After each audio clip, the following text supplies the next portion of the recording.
வீடியோவை பார்த்துட்டு இருக்க அனைத்து சகோதர சகோதரிகளுக்கும் வணக்கம். நான் செவிலியர் பவித்ரா தினேஷ்குமார். இன்றைக்கி நம்ம வீடியோவில் எதை பற்றி பார்க்க போகிறோம் அப்படின்னு பார்த்திங்கன்னா, நம்ம ஆல்ரெடி ஒரு வீடியோ போட்டிருந்தோம். எப்படி பேபி பாத் பண்ணுறது, அந்த ப்ரொசீஜர் என்ன அப்படின்னு சொல்லி போட்டிருந்தோம். குழந்தைங்களுக்கு எப்படி குளிக்க வைக்கிறது அப்படின்னு சொல்லி வீடியோ போட்டிருந்தோம்.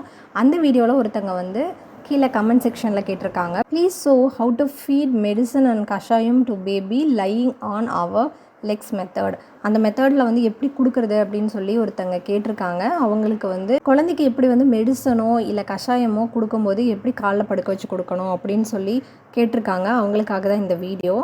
இந்த வீடியோவில் எந்த டெக்னிக் நம்ம யூஸ் பண்ணால் ப்ராப்பராக நம்ம மெடிசன் கொடுக்க முடியும் அப்படிங்கிறத இந்த வீடியோவில் பார்க்க போகிறோம். இந்த வீடியோ உங்களுக்கு பிடிச்சிருந்தா மறக்காமல் ஒரு லைக் பண்ணிக்கோங்க. அது எனக்கு ரொம்ப சப்போர்ட்டிவாக இருக்கும். அது மட்டும் இல்லாமல் உங்களுக்கு எதாவது டவுட்ஸ் இருக்குது அப்படின்னா மறக்காமல் கமெண்ட் செக்ஷனில் கேளுங்க. இன்னும் நம்ம சேனலை சப்ஸ்கிரைப் பண்ணலை அப்படின்னா சப்ஸ்கிரைப் பண்ணி வச்சுக்கோங்க. அப்போ தான் ஃப்யூச்சரில் நம்ம போடக்கூடிய எல்லா ஹெல்த் இன்ஃபர்மேஷன்ஸும் உங்களுக்கு நோட்டிஃபிகேஷனில் வரும். இப்போ வாங்க வீடியோக்குள்ளே போகலாம். ப்ரொசீஜர் என்ன அப்படின்னா, நம்ம குழந்தைங்கள ஒரு வயசுக்குள்ளே இருக்கிற குழந்தைங்க 1.5 வயசு வரைக்குமே குழந்தைங்க தானாக மெடிசன் கொடுத்தா குடிக்க மாட்டாங்க. ஒரு 2 இயர்ஸ் 3 இயர்ஸ் ஆன குழந்தைங்க கூட நிறைய பேர் குடிக்க மாட்டாங்க.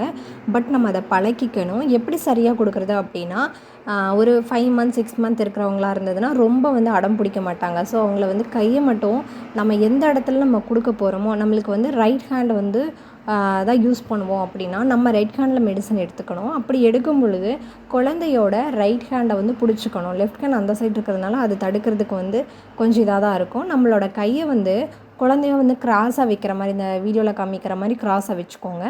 அப்படி வச்சுட்டு நம்ம மெடிசன் கீழே நம்ம லிப்போட கார்னரில் 2 சைடு லிப்ஸோட கார்னரில் தான் நம்ம கொடுக்கணும். நம்ம சங்கடை மெடிசன் கொடுக்கறதுக்கு பெஸ்ட் மெத்தடு நம்ம சங்கடை யூஸ் பண்ணிக்கலாம். இல்லை உங்கள்கிட்ட சங்கடை இல்லை அப்படின்னா ஏதாவது ஒரு டம்ளரோ, குட்டி டம்ளரு, இல்லை நம்ம அந்த மெடிசன் கொடுக்குற கப்பு கூட நம்ம அவசரத்துக்கு யூஸ் பண்ணிக்கலாம். நம்ம இல்லாத பட்சத்தில். இல்லைனா சங்கடை பெஸ்ட்டு. ஏன்னா அந்த கார்னர் ரொம்ப குட்டியாக இருக்கிறதுனால மெடிசன் அதில் போகிறதுக்கு இது யூஸ்ஃபுல்லாக இருக்கும். அப்புறம் மெடிசன் கொடுக்கும்போது சப்போஸ் வாமிட் நம்ம உள்ளே ரொம்ப டீப்பாக அதை இன்சர்ட் பண்ணிடக்கூடாது. சங்கடையோ இல்லை ஏதாவது எது கொடுக்குறோமோ அதை உள்ளே டீப்பாக இன்சர்ட் பண்ணக்கூடாது. அந்த மெடிசன் மட்டும் உள்ளே போர் ஆகிற மாதிரி இது பண்ணணும். ரொம்ப குட்டி குழந்தைங்களா இருக்காங்க அப்படின்னா இதே மாதிரி படுக்க வச்சுட்டு நீங்கள் பில்லரில் கூட கொடுக்கலாம். இப்போ கொடுக்கும்போது சப்போஸ் குழந்தைங்க ஒமட்டுறாங்க, அப்படி சொல்லி சொல்கிறாங்க அப்படின்னா அந்த மாதிரி சமயத்தில் நம்ம என்ன பண்ணணும்னா, குழந்தைய லைட்டாக ஹெட்டை மட்டும் டேர்ன் பண்ணிக்கணும். ஒரு சைடு டேர்ன் பண்ணிக்கணும். லெஃப்ட் ஆர் ரைட் ஏதோ ஒரு சைடு நம்ம டேர்ன் பண்ணிட்டோன்னா அது புறையேறி நுரையீரலுக்குள்ளே போகாமல் இருக்கிறது தடுக்கும். சப்போஸ் வாமிட் வந்துட்டால் கூட இன்னொரு 10 மினிட்ஸ் கழிச்சு மறுபடியும் நம்ம கொடுத்துக்கலாம். ஏன்னா நம்ம ஸ்டிமுலேட் பண்ணி விடுறதுனால தான் அந்த வாமிட்டிங் வருது. இல்லை ரொம்ப அமைதியாக காம் டவுன் பண்ணி குழந்தைய கரெக்டாக இந்த முழுங்குற இடத்துல லைட்டாக தேய்ச்சி கொடுத்தோன்னா அது குழந்தைங்களுக்கு ஸ்வாலோ பண்ணுறதுக்கு முழுங்குறதுக்கு ரொம்ப ஹெல்ப்ஃபுல்லாக இருக்கும். ஸோ இந்த இடத்துக்கு தேய்ச்சி விடுங்க. அடுத்து கொடுத்து முடிச்சதுக்கப்புறம் மெடிசன் கொடுத்து முடிச்சதுக்கப்புறம் குழந்தைய ஒரே ஒரு ஷேக் மட்டும் பண்ணோம் அப்படின்னா, நம்ம அப்படியே படுக்க வைக்கிறோம் அப்படின்னா அது நம்மளோட ஈசோஃபேகஸ்ன்னு சொல்லக்கூடிய உணவு குழாயில் மேற்புறத்துலேயும் இருக்கும். நம்ம குழந்தைங்க தூங்குறாங்க, ஏதாவது பண்ணுறாங்க அப்படின்னா அது அப்படியே மேலே தங்கிக்கும். ஸோ அவங்க மெடிசன் கொடுத்ததுக்கப்புறம் ஏதாவது ஒரு ஆக்டிவிட்டி நடக்கிறது, ஏதாவது ஒரு ஒர்க் பண்ணுறாங்க, விளையாடுறாங்க, அது மாதிரி பண்ணாங்கன்னா அந்த மெடிசன் உள்ளே போயிடும். இல்லை அப்படியே தூங்க வைக்கிறோம் அப்படின்னா அந்த மெடிசன் அப்படியே இருக்கும்.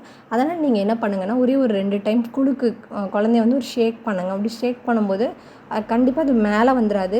வாயிலிருந்து உள்ளே போயிருக்கும். உள்ளே போனது இன்னும் ஸ்டொமக் உள்ளே போகும். உணவு குழாயிலேருந்து கீழே ஸ்டொமக்கு போகிறக்கு அது ஹெல்ப்ஃபுல்லாக இருக்கும். அந்த காலத்தில் அந்த மாதிரி பண்ணுவாங்க. பட் அதுக்கான சயின்டிஃபிக் ரீசன் இதுதான் நான் நினைக்கிறேன். உங்களுக்கு இது வேண்டாம் அப்படின்னா நீங்கள் அந்த ஷேக் பண்ணுற மெத்தடை நீங்கள் ஃபாலோ பண்ண வேண்டாம். பட் நீங்கள் இந்த ஏதாவது ஒமட்டுற மாதிரி வந்துச்சுன்னா டேர்ன் பண்ணுறது ஃபாலோ பண்ணிக்கலாம். அப்புறம் மெடிசன் கொடுக்கும்போது இந்த கார்னரில் வச்சு கொடுக்குறது. அதுக்கப்புறம் பார்த்திங்கன்னா உள்ளே நம்ம கொடுக்குற அந்த இன்ஸ்ட்ருமெண்ட் எதில் அதில் ஊற்றி கொடுக்குறோமோ அதை உள்ளே டீப்பாக இன்சர்ட் பண்ணாமல் இருந்தோன்னாவே இந்த வாமிட்டிங் வராமல் இருக்கும். அதுக்கடுத்து குழந்தைங்க அழுகிறாங்க அப்படின்னா ஒரு 10 மினிட்ஸ் வெயிட் பண்ணிவிட்டு அதுக்கப்புறம் கொடுக்கலாம். ஓகேங்க, அவங்க கேட்டதுனால இந்த மெத்தட் நான் எக்ஸ்பிளைன் பண்ணியிருக்கேன். உங்களுக்கு வேறு ஏதாவது சந்தேகங்கள் இருந்தால் மறக்காமல் கமெண்ட் செக்ஷனில் கேளுங்க. நான் கண்டிப்பாக ரிப்ளை பண்ணுறேன். அடுத்த ஒரு முக்கியமான வீடியோவோடு உங்களை நான் சந்திக்கிறேன். நோயற்ற வாழ்வே குறைவற்ற செல்வம். நன்றி, வணக்கம்.